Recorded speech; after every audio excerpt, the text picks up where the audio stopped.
રાજ્યમાં કોરોનાના નવા 778 કેસ, 2613 દર્દી ડિસ્ચાર્જ, 11ના મોત. વડોદરામાં 131 અને અમદાવાદમાં 113 કેસ. હોટલ, રેસ્ટોરન્ટ, રિસોર્ટ અને વોટર પાર્કને 1 વર્ષના પ્રોપર્ટી ટેક્સમાંથી મુક્તિ. વીજ બિલના ફિક્સ ચાર્જમાંથી પણ મુક્તિ. કેન્દ્રની બે મોટી જાહેરાત. 21 જૂનથી 18+ નાગરિકોને મફત રસી, તો દિવાળી સુધી મફત અનાજની યોજના લંબાવાઈ.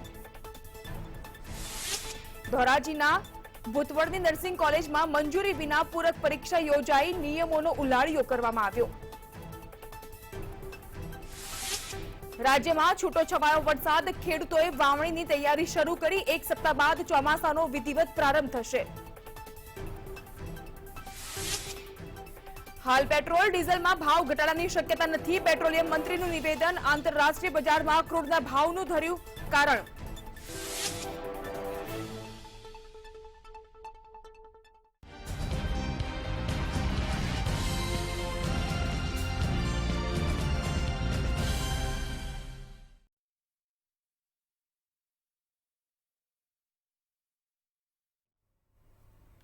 નમસ્કાર, હું જાગૃતિ હાજર છું આપની સમક્ષ લઈને સીધો સંવાદ. આજે 5 વાગે વડાપ્રધાન નરેન્દ્ર મોદી આવ્યા અને રાષ્ટ્રજોગ સંબોધન કર્યું. ખૂબ જ મહત્વની વાત કરી. કોરોનાની આ બીજી ઘાતક લહેરમાંથી દેશ પસાર થયું અને તેની સાથે જ ખોટી ભ્રમણાથી દૂર રહેવા માટે અને લોકોને રસીકરણ કરવા માટે પણ અપીલ કરવામાં આવી.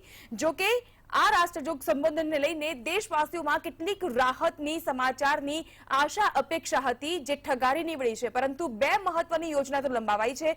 એક કે જે ગત વર્ષે નેશનલ લોકડાઉન દરમિયાન મફતમાં અનાજ વિતરણ કરવાની યોજના હતી, તેને દિવાળી સુધી લંબાવી દેવામાં આવી છે. અને બીજી બાજુ 18+ જે યુવા વર્ગ છે તેઓને મફતમાં વેક્સિન આપવામાં આવશે અને આ રીતે વેક્સિનેશન વધુ ઝડપી અને વેગવંતુ બને તે પ્રમાણે તેઓએ આહવાન પણ કર્યું છે. ત્યારે આ સમગ્ર વિષય વસ્તુ ઉપર આજે આપણે કરીશું સંવાદ.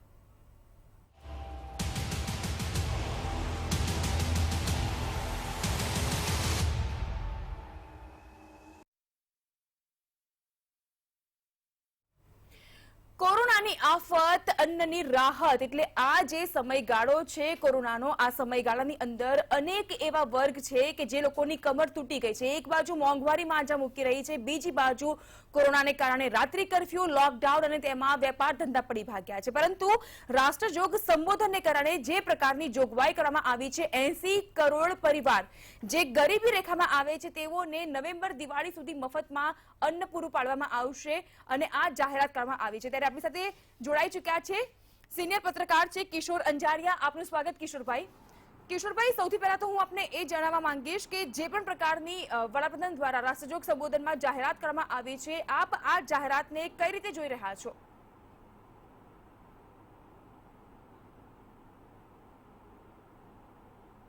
જાગૃતિબેન, આ નરેન્દ્ર દામોદાસ મોદી પહેલેથી છેલ્લા 1 કે 2 વર્ષથી તમે જુઓ તો ધનાનંદનો જે અવતાર કહેવાય ને, કોઈ પ્લાનિંગ નહીં, કોઈ આયોજન નહીં, મન પર એમ વહીવટ કરવો, એના ભાગરૂપે એક માત્ર એને જાહેરાત કરી છે. આપણે એવું કહી શકીએ કે ભાઈ નેવર લેટ બેક ધેન નેવર, કે ભાઈ મોડે પણ કાંઈ જાહેરાત કરી. પરંતુ બેન જાગૃતિબેન, ગ્રાઉન્ડ લેવલની અંદર કાંઈ આમાં વિચાર્યું હોય એવું લાગતું નથી. કેમ કે આપણે તમે 2 ડોઝ ગણો, 95 કરોડની વસ્તી ગણો, તો આ 2 ડોઝ તમે ક્યારે બનાવશો, કેવી રીતે આપશો, કે એના શું ધારાધોરણ છે, કે એનું કોઈ ચોખવટ આપ એની સ્પીચની અંદર નથી. લોકોને માત્ર એને સ્પષ્ટ કહી દીધું કે હું આ કરીશ, તો એનું ગ્રાઉન્ડ લેવલ જે હોવું જોઈએ એ ગ્રાઉન્ડ લેવલ નથી. તમે જો હમણાં જ સાંજે મેં લંડનની અંદર ફોન કરેલો મારા રિલેટિવને, તો એ લગભગ રાતના અત્યારે એને ત્યાં 2 વાગેલા. તો એણે એમ કીધું કે અમારે ત્યાં તો જે અમારું સિક્યોરિટી કાર્ડ છે એના ઉપરથી ઘરે મેસેજ આવી જાય, ટાઈમિંગ આવી જાય, સ્થળનું નામ આવી જાય છે અને અમે કોઈ પણ જાતની પેલી મુશ્કેલી વગર રસી લઈ આવી છે ને લગભગ લંડનની અંદર થઈ ગયું છે. તો આ સિસ્ટમ એની પરફેક્ટ છે. કોઈ ત્યાં રાજકીય પ્રચાર કે સ્ટીકરો પોતાના ચોંટાડવા કે એવું કશું નથી. બીજી બાજુ તમે જુઓ કે આજે અમદાવાદની અંદર ગઈકાલે લોકો રસી માટે આંટા મારતા હતા. ગાંધીનગરની એક માતુલ્ય હોસ્પિટલ છે એની અંદર 1500 રૂપિયામાં રસી તમને આપે છે. તો તમે કોઈ જાતનું કોઈ ધારાધોરણ કે ભાવની આજે ગરીબ માણસ શ્રમજીવી હોય, આજે તમે જો નોઈડાની અંદર પકડાયું કે 120 કિલોમીટર દૂર જે પ્રાથમિક આરોગ્ય કેન્દ્ર સરકારનું છે એમાંથી રસીના કંઈક 200 જેટલા ડોઝ લઈ અને નોઈડાના ચોક્કસ સોસાયટીવાળાને મોંઘા ભાવથી આપ્યા. તો એનો મતલબ એમ થયું કે ગરીબ શ્રમજીવીઓ કે મધ્યવર્ગના માણસોને તમે 5000 રૂપિયા ખર્ચવાની કાં તો ફરજ પાડો છો, કાં પૈસાદાર માણસોને તમે લો છો. મારો કહેવાનો મતલબ એમ છે કે કોઈ જાતનું પ્લાનિંગ નથી, માત્ર એક વધુ ડિંડક કે જેને આપણે કહીએ કે જે દર વખતે ધનાનંદ અવતારની જેમ આવી જાહેરાતો કરે છે એવી આ વધારાની જાહેરાત છે. કોઈ ચોક્કસ આંકડા આ ગામમાં આટલી રસી આજે મળશે એવું ક્યાં બેન આમાં ક્યાંય ચોખવટ એને કરી નથી. આ લંડનના ફોન ઉપરથી મને એ નામ નહીં બોલું પણ હમણાં 2 વાગે એને કહ્યું કે સ્પષ્ટપણે આ રીતે અમે આયોજન કર્યું છે, નો પોલિટિક્સ, ન એમાં કશું, અને દરેક નાડીપતિ ગરીબ હોય કે પૈસાદાર હોય જેનો નંબર આવે એને અમે આપીએ છીએ. તો સિસ્ટમ સુધારવાની વાત આમાં ક્યાંય બેન આવતી જ નથી. મૂળ વાત એ છે કે પ્રજાને તકલીફ એટલે પડી છે કે તમે છાસ વારે થાળીઓ વગાડી, ઘંટેડ વગાડ્યા, પણ આખરે શું તમે આજે કોઈ ગરીબ માણસ કે હમણાં વચમાં તમે જુઓ કે લાઈનો લગાડી હતી ડ્રાઇવિંગની અંદર, તો એમાં 5000, આજે એપોલોવાળાને તમે 5000માં ખરીદું. અચ્છા, એનાથી ગંભીર બાબત તમને કહું બેન, આ સરકાર, ગુજરાત સરકારની બદમાશી તો જુઓ કે આ આઈપીએસના એસોસિએશને એવી જાહેરાત કરી કે અમારા નિવૃત્ત થયેલ આઈપીએસો અને એના સગાવાલાઓ માટે થઈને રસીમાં અગ્રતા કામ આપશે એવો સરકારે હોમ ખાતાએ પરિપત્ર પાડ્યો. બાપુજીની પેઢી જાણે હોમ ખાતાની કે ગરીબ માણસ ત્યાં કોઈ છે જ નહીં કે મધ્યવર્ગનો માણસ નથી. આઈપીએસ નિવૃત્ત થઈ ગયા એના કુટુંબીજનો એટલે કિશોરભાઈ, આપનું કહેવું એવું છે કે જે પ્રકારે આજે રાષ્ટ્રજોગ સંબોધન કરવામાં આવ્યું છે એમાં કોઈ પણ પ્રકારની રોડમેપ નહોતો અને કોઈ પણ પ્રકારનો અભ્યાસ નહોતો કે જેના દ્વારા જનતા સુધી સાચો આંકડો કાં તો સાચી માહિતી પહોંચી શકે. આપણી સાથે વધુ એક સિનિયર પત્રકાર જોડાઈ ચૂક્યા છે, પ્રદીપ મલિક. પ્રદીપ, આજે જે પ્રકારે રાષ્ટ્રજોગ સંબોધન કરવામાં આવ્યું, બે બાબતો ઉપર ભાર મૂકવામાં આવ્યો. એક તો એ કે 21 જૂન વિશ્વ આંતરરાષ્ટ્રીય વિશ્વ યોગ દિવસ છે અને આ દિવસથી 18+ ના યુવાનોને મફતમાં વેક્સિન આપવામાં આવશે. જો આપ ખાનગી હોસ્પિટલમાં જાઓ છો તો જે વેક્સિનની કિંમત છે તેની ઉપર તમે સર્વિસ ચાર્જ પેટે ફક્ત 150 રૂપિયા જ ખાનગી હોસ્પિટલ લઈ શકશે. આ પ્રકારની જાહેરાત. અને બીજી જાહેરાત ગરીબો માટે ખૂબ જ મહત્વની જાહેરાત કહી શકાય, કારણ કે દિવાળી સુધી મફત અનાજ યોજના લંબાવવાની જાહેરાત કરી છે. આપ આ બંને વસ્તુને કેવી રીતે જોઈ રહ્યા છો? નહીં, એ બંને જે અનાઉન્સમેન્ટ છે ના તો આવકારીએ. લોકોની ડિમાન્ડ છે, લોકોની માંગ હતી કે ગરીબોને વેક્સિન મળે અને તદ્દન ફ્રી મળે. કેન્દ્ર સરકારે ડિમાન્ડ સ્વીકારી છે એનો અમે તમામ લોકોને આવકારવું જોઈએ. અને સાથે સાથે જે ગરીબ તબક્કાના લોકો છે એમની રોજગાર ઉપર, જે ડેલી વેજર્સ છે, ડેલી વેજેજ કમાવે છે, એના રોજગાર ઉપર બહુ મોટી અસર પડી છે. તો જે મફત અનાજની જે ઘોષણા કરી છે પ્રધાનમંત્રીએ, એ પણ બહુ આવકાર્ય છે, બહુ જરૂરી હતી. અને આમે તમે જુઓ, ફૂડ કોર્પોરેશન ઓફ ઇન્ડિયાના ગોડામ તો એકદમ ભરાયેલું છે અને બમ્પર ક્રોપ આવવાના છે. તો એ જો અમે લોકો આપી શકીએ, અને ભારતની સ્થિતિ અત્યારે એ છે કે ફૂડ ઉપર એ આત્મનિર્ભર છે, તો ચોક્કસ બહુ સરસ નિર્ણયો છે બંને. અને બંને નિર્ણય એ લોકો ડિમાન્ડ કરી રહ્યા હતા, તો બંને નિર્ણય સ્વીકારવામાં આવી છે. બહુ સરસ વાત. Let us welcome this. પરંતુ પ્રદીપભાઈ, અત્યારે મોંઘવારી પણ કૂદકે ભૂસકે વધી રહી છે. તમે ઈંધણના ભાવ જુઓ, ઈંધણના ભાવ પણ વધી રહ્યા છે. જે વેપાર ધંધાર્થી હોય છે, ટેક્સમાં રહીને, વેરાને લઈને રાહત મળે એવી આશા રાખી રહ્યા હતા. અને એ લોકોને એવું પણ લાગતું હતું કે આવા કોઈ પ્રકારની રાહતની જાહેરાત થઈ શકે છે. ખાલી બે વસ્તુને છોડીને રાહતની કોઈ પણ જાહેરાત કરવામાં નથી આવી. અને ગુજરાતની પ્રજાની જો વાત કરવામાં આવે તો મિશ્ર પ્રતિસાદ મળી રહ્યો છે વડાપ્રધાનના આ સંબોધનને લઈને.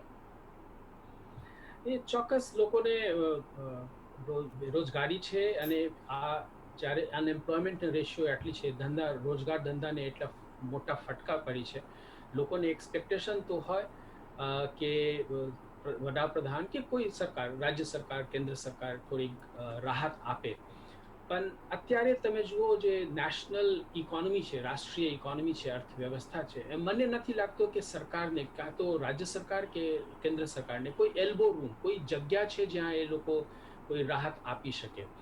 એ બહુ કઠિન નિર્ણય છે. આમ મારા માટે કહેવાનું બહુ સરસ છે, સિમ્પલ છે, કેમ કે મને પગાર મળે છે અને મહિનાના અંતે મને પગાર મળી જાય છે. પણ જે લોકો ગરીબ છે, જે લોકો ડેલી વેજીસ ઉપર નિર્ભર કરે છે, એમના માટે બહુ મોટું પડકાર છે. અને એના માટે એ લોકો સરકાર ઉપર ચોક્કસ એક્સપેક્ટેશન રાખે, અપેક્ષા રાખે.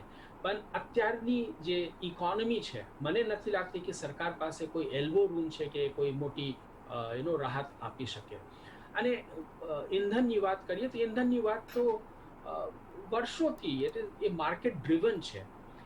એ કોઈ આ સરકારની નિર્ણય નથી, એ તો પાછલા સરકારની નિર્ણય છે કે ઈંધણનું, પેટ્રોલને ડીઝલની ભાવ, ગેસની ભાવ એ માર્કેટ ઉપર નિર્ભર હશે. તો ઓનલી વે એક જ તરીકાથી એનો ભાવ નીચે લાવી શકીએ જ્યારે એના ઉપર ટેક્સીસ ઓછા કરીએ. અને અમે લોકો જોઈ રહ્યા છીએ, ના તો કેન્દ્ર સરકાર જે અત્યારે ભાજપા અને એનડીએની છે, ના તો કોઈ પણ રાજ્ય સરકાર કાં તો એ એલડીએફની હોય કે ટીએમસી હોય કે ડીએમકે હોય, કોઈ પણ રાજ્ય સરકાર પોતાના ટેક્સ ઓછા કરવા માંગે છે. ઇનફેક્ટ સૌથી વધારે ટેક્સ જે હોય છે એ ઈંધણ ઉપર એ રાજસ્થાનમાં હોય છે આખા દેશમાં, અને that is Congress rule state. So કોઈ એક પાર્ટી કહે કે ભાજપા નથી આપતો અથવા એનડીએ નથી આપતો, તો ભાઈ તમે પણ પોતાના પાર્ટીને પણ જુઓ તો તમે કઈ રીતે એ ભાવ વધારાને ટ્રીટ કરી રહ્યા છો. નોબડી કહેવાના વિપક્ષ હોય તો એનું ટીકા કરે જ, અને જ્યારે પક્ષમાં આવે તો એ જ કરે જે બીજા કેન્દ્ર સરકાર જે સરકાર કરી રહ્યા છે. તમે જોઈ રહ્યા છો, મને નથી લાગતું કે અત્યારે એલ્બો રૂમ છે સરકાર પાસે કે કોઈ મોટી રાહત આપી શકે. Not possible. કિશોરભાઈ, આપ શું કહેશો? કારણ કે પ્રદીપભાઈ તો કહી દીધું છે કે અત્યારના સંજોગોને જોતા જે પણ પ્રકારની જાહેરાત કરવામાં આવી છે એ જાહેરાત મચ ઇનફ છે.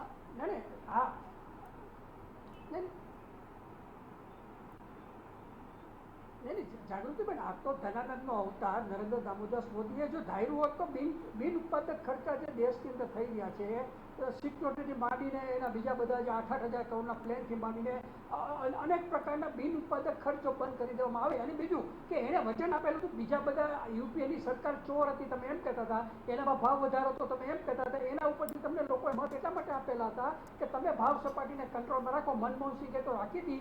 આ લોકોએ તો આવીને ઉલટાની 40-50 રૂપિયા ડીઝલના બદલે અત્યારે 100 રૂપિયા પેટ્રોલ પહોંચાડી દીધું. એની ટોટલી નિષ્ફળતા, પોતાના અંગત સ્વાર્થ. ધનાનંદ રાજા જે બેફામ ખર્ચા કરતા હતા એ આના બેફામ 8,000 કરોડ રૂપિયા તેને મોઢું બતાવવાના પેટ્રોલ પંપ પર બોર્ડ લગાડ્યા. બીજું રસીની વાત કરું બેન, તો ગંભીર બાબત એ છે કે તમે 6 કરોડ તો મુસ્લિમ દેશોની અંદર તમે 6 કરોડ ડોઝ આપી દીધા. તમે દેશની કેમ આમાં વાત જ આવી? તમારું કોઈ પ્લાનિંગ નથી. તમે માત્ર તમારી વ્યક્તિગત પબ્લિસિટી અને તમારા તગલગી નિર્ણયો બીજા ઉપર ઠોકી દેવાની કુવૃત્તિને કારણે આખા દેશ અત્યારે અંધાધૂત થઈ ગયો છે.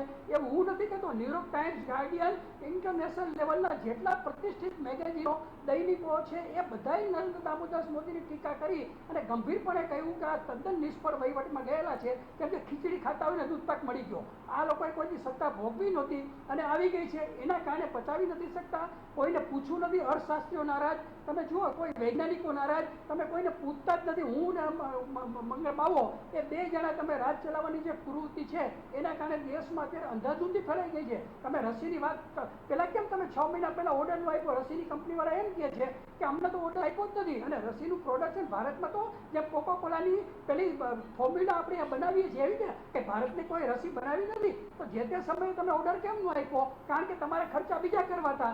આની અંદર પ્રજાને રેડી મૂકી દેવી હતી. કોઈ ગરીબોની તો તમને લાગણી હોત તો અત્યારે તમે બેન જુઓ, અર્થશાસ્ત્રની વાત કરો છો તો છેલ્લા 2 વર્ષમાં અનિલ અંબાણી સહિત 10 ઉદ્યોગપતિની મિલકતો વધી અને ગરીબ મધ્યમ વર્ગનો માણસ એકદમ ગરીબ આવ્યો. તેમ કે ચોર નીતિ આ લોકોની કે માત્ર ને માત્ર તમે રિલાયન્સની તમે પેલી ડીઝલની ને રિકવરીના આંકડા કાઢો બેન, તો ભયાનક 10,000 કરોડની ગોલમાલો એને કરીને છતાં સરકારે જવા દીધા. કિશોરભાઈ, આપણે વાત માની લઈએ કે ક્યાંય કોઈ પણ પ્રકારની પાર્ટીઓ જે છે એને પૈસા બનાવી દેવા. ક્યાંય કોઈ પણ પ્રકારની અહીં આંકડાકીય સચોટ માહિતી આપવામાં નથી આવી. પરંતુ બીજી વસ્તુ એ પણ કહી શકાય કે રાષ્ટ્ર માટે, દેશ માટે, ગુજરાત માટે સારા સમાચાર એ પણ કહી શકાય કે જે 80 કરોડ પરિવાર છે ગરીબીની જીવાદોરી નીચે આવી રહ્યા છે, જે લોકો રોજનું પેટ્યું રડીતા હોય છે અને રોજ 2 ટંક ખાવા માટે જીવન ગુજારો કરતા હોય છે અને ખાસ કરીને હાથ લારી ખેંચતા હોય છે, આવા ગરીબ પરિવારને જો મફતમાં સહાય અન્ન મળતું હોય અને આ સહાયની જાહેરાત આપણે દિવાળી સુધી લંબાવી દીધી હોય તો આ વસ્તુ તો આવકારે કહી શકીએ ને આપણે.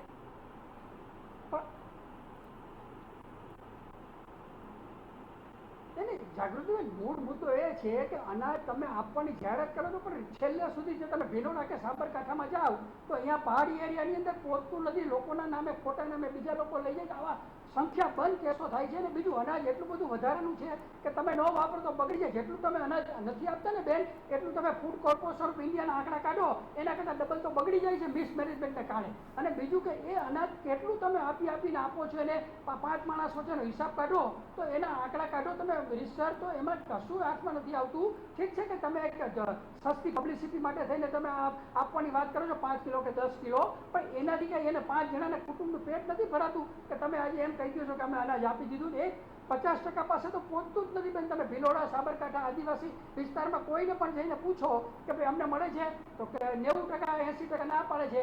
એના નામે ઉધારાઈ જાય છે. આખી મિસમેનેજમેન્ટ. મારો કહેવાનો મતલબ એમ છે કે આ આખી સિસ્ટમ સુધારવામાં આવે તો જ આનો લોકો સુધી લાભ મળે. પણ સિસ્ટમ પ્રદીપભાઈ, જે પ્રકારે કિશોરભાઈ કહી રહ્યા છે કે મિસમેનેજમેન્ટ થઈ રહ્યું છે અને અનાજના ગોડાઉનમાં જે અનાજ છે એ બગડી રહ્યું છે. જો સરકાર અનાજ આપી દે એમાં કોઈ નવાઈની વાત નથી, કારણ કે આ મિસમેનેજમેન્ટની વાત થઈ રહી છે. આપ કેટલા સહમત થશો? કારણ કે મિસમેનેજ ભલે થતું હોય, પરંતુ અત્યારે તો ગરીબ વર્ગને કોળિયો મળી રહ્યો છે, એ સૌથી વધારે મહત્વની બાબત છે. એ જ હું કહેતો હતો કે જ્યારે ગરીબ વર્ગો પાસે અનાજ પહોંચે તો it is a welcome thing. અને જે મિસમેનેજમેન્ટની વાત છે, કિશોરભાઈ ચોક્કસ એમની પાસે એક વેલિડ પોઈન્ટ છે કે મિસમેનેજમેન્ટ થાય છે. પણ મિસમેનેજમેન્ટ થાય છે એ કોઈ નવી વાત નથી બેન. એ વર્ષોથી ચાલી આવી રહી છે, રાઈટ? I am not જસ્ટિફાઈંગ. હું મિસમેનેજમેન્ટને જસ્ટિફાઈ નથી કરતો. હું એ કહી રહ્યો છું કે જો એ આવા એનાઉન્સમેન્ટ ન કર્યા પહેલા આગલી સરકાર ચોર હતી, આગલી સરકાર ચોર હતી તો ભાજપ પાસે લોકોએ અપેક્ષા રાખી છે. નહીં, આગલી સરકાર ચોર હતી એટલે તો લોકોએ ભાજપને મત આપ્યા. હવે ભાજપમાં જે મિસમેનેજમેન્ટ ચાલવાનું હોય તો કોઈ મતલબ શું આ ભાજપ સરકારનો? પરંતુ કિશોરભાઈ, અત્યારે સંજોગ પણ એવા છે. 7 વર્ષ ત્યાં તમે એ મિસમેનેજમેન્ટ સુધારી નથી શકતા તો તમે ટોટલી નિષ્ફળ છો. સંજોગ 7 વર્ષ થયા બેન. 7 વર્ષ ગુજરાતમાં, 22 વર્ષ થયા. 2 ફાર્મ સરકારમાં વિજય રૂપાણીએ કીધું કે ભ્રષ્ટાચાર ગુજરાતની રેવન્યુ ને પોલીસમાં છે. મુખ્યમંત્રી કે છે, મુખ્યમંત્રી. પ્રદીપભાઈ, હવે જો હાજી હવે કિશોરભાઈ જો સાંભળે તો જોરીનો અંકિતા કિશોરભાઈ, આપણે પ્રદીપભાઈને પણ સાંભળી લઈએ તો તમને ખ્યાલ હશે. જી પ્રદીપભાઈ. ના, ચોક્કસ હું વેલકમ. કિશોરભાઈ, મને લાગે છે કે ચોક્કસ ના, હું એ કહેતો હતો કિશોરભાઈ, ચોક્કસ તમારી વાતમાં ચોક્કસ દમ છે અને એક્સેપ્ટ કે મિસમેનેજમેન્ટ તો થાય છે. પણ હું એ કહું છું કે મિસમેનેજમેન્ટ થાય છે કોઈ નવી વાત નથી. No, it is not to justify. હું એ કહેવા માંગુ છું કે એટલીસ્ટ અનાઉન્સમેન્ટ હેઝ બીન, એક પોઝિટિવ કદમ લઈ લીધા છે સરકારે.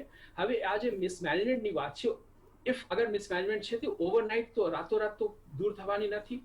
એને પણ લોકો, આઈ મીન ગયા વર્ષે in the past 20% લોકો સુધી અનાજ પહોંચતા હતા. આજે 40% અને 70% લોકો સુધી અનાજ પહોંચી રહ્યા છે. બીજા રાજ્યોમાં, દિલ્હીમાં ઘેર ઘેર એ લોકો રાશન પહોંચાડતા હતા અને પહોંચાડવા માંગે છે. So these are all steps to મિસમેનેજમેન્ટને દૂર કરવાની સ્ટેપ્સ છે. વાય અમે લોકો શાના માટે અઝ્યુમ કરી લઈએ કે સરકાર મિસમેનેજમેન્ટ જો પાસ્ટમાં કર્યા છે તો અત્યારે પણ મિસમેનેજ કરશે અને છેલ્લા તબક્કા સુધી અનાજ નહીં પહોંચશે. વી હેવ સીન, અને લોકોએ કીધા છે કે લાસ્ટ યર, છેલ્લા ગયા લોકડાઉન વખતે એ લોકોને 3 મહિના સુધી એકદમ વિધાઉટ એની ડિસ્ટ્રપ્શન એ લોકોને અનાજ મળ્યા છે. સો લેટ અસ હોપ કે આ વખતે પણ મળશે. અને there is no reason to, શરૂઆતથી જ જે પ્રધાનમંત્રી આજે નહીં કીધા હોત કે અમે લોકો અનાજ આપવા માંગીએ છીએ તો એમની ક્રિટિસિઝમ થઈ હોત કે એ તો અનાજ આપતા નથી. અને હવે અનાજ આપવાની અનાઉન્સમેન્ટ કરે છે તો તમે છેલ્લા સુધી પહોંચી શકતા નથી. છેલ્લા સુધી પહોંચી જશે તો કહેશે કે તમે એનો ગુણવત્તા આપ્યા નથી. ગુણવત્તા ના આપે તો તમે એમને રાંધવાના શીખડાવ્યા નથી. ક્રિટિક્સ પાસે ક્રિટિસિઝમ સિવાય કોઈ વસ્તુ હોતા જ નથી. હું પણ ક્રિટિક જ છું. આઈ એમ નોટ અ ડુઅર. હું પોલિસી ઇમ્પ્લિમેન્ટર નથી. પણ ક્રિટિક સતત ક્રિટિસિઝમ જુએ છે. આ તો બંધારણની જોગવાઈ છે કે ભોજન આપવું. નહીં, આ તો બંધારણમાં જોગવાઈ છે કે ભૂખ્યાને ભોજન આપવું સરકારની ફરજમાં આવે છે. આ કઈ ઉપર નથી કરતા. આ તો બંધારણમાં છે કે લોકોને ભોજન આપવું. હાજી એ બંધારણ ક્યારે આ કઈ ઉપકાર નથી આ જે કરતી કાનૂન સરકાર, ગરીબો ઉપર ઉપકાર નથી કરતી કે આ મફતમાં આપે છે, કે તો એની ફરજમાં આવે છે. બિલકુલ આપની કાનૂન વાત છે. સાથે સહમત છું અને આ બંધારણ ક્યારે અને એ તો આ જે ગુજરાત કાનૂન સરકાર બન્યો તો ગુજરાત સરકારે તો મોદી પહેલા જાહેર કરી દીધેલી. તો આ બંધારણ में ફૂડ આ તો સિક્યુરિટી ને વર્ષોથી જે વાત ચાલ્યું. મનમોહનસિંહની સરકારમાં મનરેગાના સમયથી ચાલ્યું આવે છે. આ કઈ નવી વાત નથી. તો મનમોહન સિંહ સરકાર 5 મુદ્દા જે બંધારણમાં છે એમાં આ જે ભોજન આપવું, inefficiency ને મેડિકલ સહાય આપવી કિશોરભાઈ, ક્યાં આપે છે? તમે મેડિકલ હવે તમને એમ નહીં, આ નરેન્દ્ર દામોદાસ મોદીના ફતવાની એક દાખલો આપું તમને. નરેન્દ્ર દામોદાસ મોદીએ કેવી ઢીંડક ચલાવી. 2014 એમ કહ્યું કે વિશ્વભરમાંથી દર વર્ષે 3 લાખ વિદ્યાર્થીઓ ભારતમાં ભણવા આવશે. આજે 8 જૂની વર્ષથી વાતો, આ નેપાળ, એ નાઇજીરિયા, ભિખારી દેશોના કિશોરભાઈ, આપણી અત્યારે ખાલી વાત એ થઈ રહી છે કે કોરોનાની આ આફતની જે સમસ્યા ચાલી રહી છે કે જે એક મહામારી છે. કિશોરભાઈ, તમે વાતને સમજો. આ વૈશ્વિક મહામારી છે અને આ વૈશ્વિક મહામારી વચ્ચે દેશને આપણે બહાર કાઢવાની વાત ચાલી રહી છે. તમે એક જ જૂની જ રાત આલાપ્યા કરો કે 16 કરોડ લાખ રૂપિયા આવશે ને આ આવશે ને વૈશ્વિક તેમ મહામારી આવશે. છે તો આપણે ટ્રમ્પને બોલાવીને આમંત્રણ કોને આપેલું? એમને હવે એ જે ભૂલ થઈ ગઈ છે, પરંતુ આગળ આપણે વધી રહ્યા છીએ. જે પહેલી નેશનલ લોકડાઉન કર્યું અને એના કારણે જ વૈશ્વિક મહામારીમાં આપણે આપણી કિશોરભાઈ પહેલા મને સાંભળી લો. કિશોરભાઈ, નેશનલ લોકડાઉન કર્યું એના પછી આપણે કોરોનાના કેસ ઉપર સખત એવો કંટ્રોલ કરી નાખ્યો હતો. આ ગુજરાત સરકાર અને કેન્દ્ર સરકારની સંવેદનશીલતા છે કે જેને કારણે નાના વર્ગને ધ્યાનમાં રાખીને પણ આંશિક લોકડાઉનમાં છૂટછાટ આપવામાં આવી રહી છે અને એના કારણે જ અત્યારે જે પણ પ્રકારની અત્યારે જે ધીમે ધીમે ગાડી પાટા ઉપર આવી રહી છે એનો પ્રયત્ન કરવામાં આવી રહ્યો છે. રાજ્ય સરકારને જવાબદારી સોંપી દીધી છે કે રાજ્ય સરકાર તમે ઈચ્છો એ પ્રમાણે તમે નિર્ણય લઈ શકો છો. કેન્દ્ર સરકાર રાજ્ય સરકાર ઉપર નિર્ણય લેવાની છૂટ આપી રહી છે. રાજ્ય સરકાર દ્વારા જે પણ પ્રકારની સહાય પહોંચાડવાની હોય છે એ રાજ્ય સરકારની જવાબદારી હોય છે. તો આજે ઇનએફિશિયન્સી ની વાત કરતા હતા. ઇનએફિશિયન્સી ફૂડ ડિસ્ટ્રીબ્યુશન, પબ્લિક ડિસ્ટ્રીબ્યુશન સિસ્ટમમાં જે ઇનએફિશિયન્સી છે એ શું કેન્દ્ર સરકારની એકલી જ જવાબદારી છે?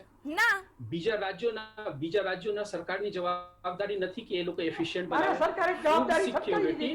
હવે છટકી ગયા. હવે છટકી ગઈ ભારત સરકાર. ગયા વખતે જે ભૂલો કરી એ પછી મેનેજમેન્ટ જ નહોતું કે કોઈ કિશોરભાઈ, કિશોરભાઈ સંબોધનમાં વડાપ્રધાને પોતે જ કીધું છે. આ મૂળ કેટલા શ્રમજીવીઓ મરી ગયા હતા. વડાપ્રધાને પોતે પોતાના સંબોધનમાં કહ્યું છે કે તમામ રાજ્યના મુખ્યપ્રધાન, સાંસદ સભ્યોની વચ્ચે સુઝાવ માંગવામાં આવ્યો હતો અને એ જે સુઝાવ હતો એમાં જે મેક્સિમમ મેજોરિટી હતી એ નિર્ણયને કેન્દ્ર સરકારે આવકાર્યો છે. આપણે ભૂલનું પરિવર્તન કરવા નથી ઈચ્છતા. ભૂલ જે થઈ ગઈ છે પરંતુ હવે આગળ જે દેશ વધી રહ્યો છે ત્યારે આપણે અમુક જે વસ્તુ સરાહનીય હોય છે એને એક્સેપ્ટ કરવી રહી. આ ભૂલો એ વાત સાચું. ભૂતકાળમાં ભૂલો બહુ કરી છે એટલે ભાગેડું વૃત્તિ અત્યારે દેખાવે છે. હવે પણ એનો મતલબ એ નથી ને કે ભૂતકાળની કરેલી ભૂલોનું પુનરાવર્તન હજુ પણ થશે. અરવિંદ કેજરીવાલ સાહેબ જુઓ કે ફોટોનું પ્રદીપભાઈ, ના પુનરાવર્તન હવે શું બેન? હવે અત્યારે કોરોના ઓછો થઈ ગયો છે. 2 મહિનામાં ગંગામાં લાશો ગળી પડી. તમારા ઓક્સિજન ના મળ્યા, તમારા ઇન્જેક્શનો ન મળ્યા, કાળા બજારો થયા. તમારો સીઆર પાટીલ તો કાનૂની કાર્યવાહી પણ થઈ છે કિશોરભાઈ. ભાજપનો સીઆર પાટીલ, તો તમે એને કઈ રોક્યો? એની પર કેસ કર્યો? ના, આપણે એ લીગલી પ્રોસીજરમાં નથી પડતા. આપણે અત્યારે વાત છે કોરોનાની આફત, અન્નની રાહત. ને માસ્ક નથી પહેર્યો, તમારી ધર્મ થાય છે. હા જી પ્રદીપભાઈ, હું અમે લોકો digress થઈ રહ્યા છીએ. કિશોરભાઈ, આપણે પ્રદીપભાઈને સાંભળી લઈએ. ઝડપી લેવાય નથી અમે ભૂતકાળમાં. લોકો મને લાગે છે કિશોરભાઈ સોરી જાગૃતિ, મને લાગે છે અમે લોકો ડાયગ્રેસ થઈ રહ્યા છે. જે ચર્ચા માટે અમે લોકો એકઠા થયા છે, Exactly. we are discussing something else. આખા હા. પોલિટિકલ ચર્ચા કરી રહ્યા છીએ અમે લોકો. આપણો ખાલી ટોપિક એ છે કોરોનાની આફત અને અન્નની રાહત. ચર્ચા નથી કરતા. હા, વહીવટી અમે લોકો એને પોલિટિક્સ સાથે જોડી રહ્યા છીએ અને એ જ હું કહું છું કે પોલિટિક્સ સાથે જ્યારે જોડશો, નો પોલિટિકલ પાર્ટી કોઈ પણ રસીની વાત કરો તો રસી ક્યાં મળી? કોઈને રસી મળી છે. ગામડાની એ પ્રજા મહિલા છે જે બેકવર્ડ ક્લાસમાં સાહેબ, બિલોંગ કરી રહી છે, હજુ પણ એ લોકોના મગજમાં ખોટી ભ્રમણા, અફવા અને જે અંધશ્રદ્ધાનો મારો છે એના કારણે આ હજુ વેક્સિનેશન થોડું દૂર પડી રહ્યું છે. લેટ અસ નોટ બ્લેમ લોકો ઉપર બ્લેમ નહીં મૂકવાનું. લોકો પાસે એક જેન્યુઇન રીઝન છે જે લોકો સંલગાય છે. એ જે અંધશ્રદ્ધા છે તો એ દૂર કરવાની જવાબદારી અમારી છે, સરકારની છે અને જી. જાગૃત લોકોની જવાબદારી પણ છે. પણ કોઈને રસી નથી મળતું તો 23 કરોડ લોકોને કઈ રીતે રસી મળી ગયા છે? ભાજપના આખા દુનિયામાં નગરસેવકે જેટલા કહ્યું કે રસી ન લો. રસી પ્રદીપભાઈએ લીધી હશે, રસી કિશોરભાઈ તમે પણ લીધી છે, રસી મેં પણ લીધેલી છે. એટલે આપણે લોકો ભાજપના નથી ના કોંગ્રેસના છે. આપણે આ પોલિટિકલ પાર્ટી સાથે કોઈ લેવા દેવા નથી. આપણે જે ન્યુટ્રલ ડિસ્કશન કરી રહ્યા મેં છીએ. નથી લીધી. અમે લોકો politics ઉપર મેં લીધી જ નથી. છે. મેં હજી સુધી રસી લીધી નથી. હજી સુધી તમારી નથી ચોઈસ એટલે તમારા ચોઈસ છે. તો તમારા ચોઈસ છે. જે વેક્સિન નથી લીધી તો મને લાગે છે કે તમે દેશ ઉપર તમે એક ડેન્જર બની રહ્યા છો, તમારા પરિવાર માટે, તમારા નેબરહુડ માટે, સમાજ માટે. રસી કેમ નથી લીધા? તમારા ચોઈસ. બધું એ જ રીતે જો. સાંભળો, હવે આ કોરોનાનું રાજકારણ સાંભળો. કોરોનાના દર્દીઓને હાથ પકડીને મેં 2 મહિનામાં સેવા કરી. કશું છે નહીં. અડધું ચોક્કસ. માનસિક લોકોને ડરાવવામાં આવે છે. આ મેડિકલ માફિયાઓના કારણે ધંધા ચાલે છે. હું કોરોનાના દર્દીઓને લઈને હોસ્પિટલમાં અઠવાડિયું રહ્યો છું. કશું થયું નથી અને મારે ડેન્જરસ તો સવાલ જ નથી. હું સમાજમાં ફરું છું. 2 વર્ષથી ફિલ્ડની રિપોર્ટિંગ કરું છું. એક પણ પોઈન્ટ મને 4 વાર ટેસ્ટ કરાવ્યો, 4 વાર નેગેટિવ આવ્યો છે. કિશોરભાઈ, ભગવાન તમને હંમેશા આવા તંદુરસ્ત રાખે અને લોકોની તમે સહાય કરતા રહો, એ જ અમે પ્રાર્થના કરીએ છીએ. પરંતુ રસી એ અત્યારે આપણી માટે એક બખ્તર જેવું કામ કરી રહ્યું છે. અને બીજી વસ્તુ, જ્યારે રસીકરણનો મુદ્દો આવતો હોય છે ત્યારે આપણે સરકાર સામે જ્યારે બાયો ઉચડાવતા હોઈએ છીએ તેવા સંજોગોમાં 3 આંગળી આપણી બાજુ પણ આવે છે, કારણ કે આપણે રસી લીધી નથી. તમને મારા કોમ્પ્લિમેન્ટ્સ. તમે બહુ સરસ સેવા કરી રહ્યા છો, પણ તમારા જેવા આદર્શ એનું કેમ ગુજરાત ભારત સરકાર નક્કી કર્યું છે? Kishorbhai sorry to say you, પરંતુ આપણો આખો જે ટોપિક છે એ ઉલટી દિશામાં જઈ રહ્યો છે. તમામ વસ્તુને શંકાની દૃષ્ટિએથી જોવાની જરૂર નથી. તમે તો બહુ સરસ સેવાની કાર્ય કરી રહ્યા મારો છો. મુદ્દો એ છે કે તમે દેશની રસીની વાત કરો છો તો બહારની રશિયાની રસી કેમ લાવ્યા? તમે રશિયાની રસી કેમ લાવ્યા? તમે દેશ કે મેક ઇન ઇન્ડિયાની વાત કરો છો. દેશને બચાવવો હશે તો વિદેશી રસીને પણ અપનાવવી પડશે. પેલા કોવિશિલ્ડના વખાણ કરતા હતા. કિશોરભાઈ, પ્રદીપભાઈ, આપ આ સંવાદમાં જોડાયા, આપનો ખૂબ ખૂબ આભાર. હવે તો જે પ્રકારે આજે વડાપ્રધાને રાષ્ટ્રજોગ સંબોધન કર્યું, 2 ખૂબ જ મહત્વની બાબત હતી અને આ બંને બાબત ઉપર આજે સંવાદ યોજાયો. પરંતુ કહી શકાય ને કે જે વ્યક્તિઓ આગળ જોવા માંગતા હોય છે એ લોકોને આગળ દીર્ઘદ્રષ્ટિ લઈ જતી હોય છે. પરંતુ આપણે આપણી નૈતિક ફરજ અદા કરવાની છે. તમે કોરોનાની રસી નથી લીધી તો તમારે રસી લેવાની છે અને આ જે રસી રૂપી બખ્તર છે એ તમારે પહેરવાનું છે કે જેથી કરીને તમે તમારા પરિવાર અને સમાજનું રક્ષણ કરી શકો છો.